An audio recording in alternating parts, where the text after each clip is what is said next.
Karim, on passe à l'équipe nationale. Vous avez décidé de prendre votre retraite à l'âge de 26 ans. Ma question est directe. Pourquoi? Voilà, donc première réponse, j'ai pas pris ma retraite.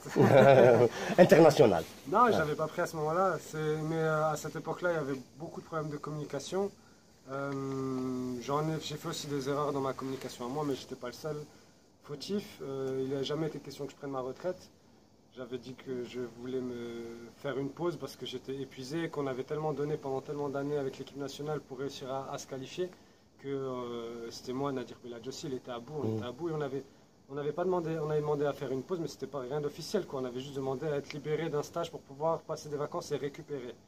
Pour pouvoir, après, pour les échanges d'après, être bien physiquement et aussi avec notre club, parce que le club c'est la priorité. Pour être bon après en équipe nationale, il faut jouer dans son club. Et on sentait qu'on n'avait pas l'énergie parce qu'on était épuisé. Et c'était ça la situation. Et après, ça a fait boule de neige dans les médias et ça a été mal compris. La fédération n'a pas très bien communiqué, j'ai pas très bien communiqué non plus dessus. Et ce qui fait que voilà, ça s'est transformé en soi-disant retraite, mais ce n'était pas le cas. En 2010, tout le monde parle d'un conflit, si on peut dire, d'un complot entre vous, Ziani, et Antar Yahya et Belhaj. La retraite, c'était juste après l'écartement de Ziani. Mais non, mais justement, c'était pas ça. Alors, il y a à chaque fois, c'est de différents cas. Il y avait Antar Yahya qui a pris sa retraite. Karim Ziani, moi, il faut lui demander à lui, mais je pense que voilà, il n'avait pas été sélectionné.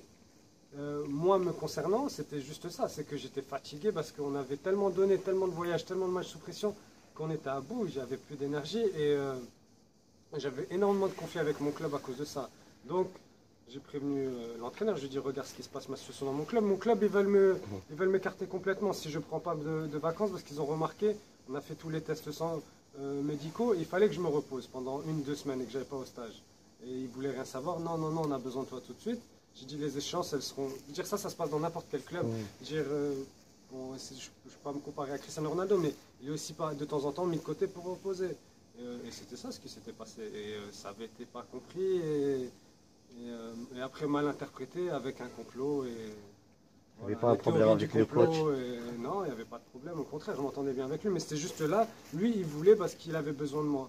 Et moi, on ne m'avait pas laissé le choix non plus dans mon club. J'étais à Francfort, on ne m'avait pas laissé le choix et c'était une situation compliquée pour moi aussi. Voilà. Vous regrettez cette décision, on peut dire? Décision, non, parce que c'était un fait que je ne pouvais pas. Je pouvais pas. Mais je regrette comment tout s'est passé, oui.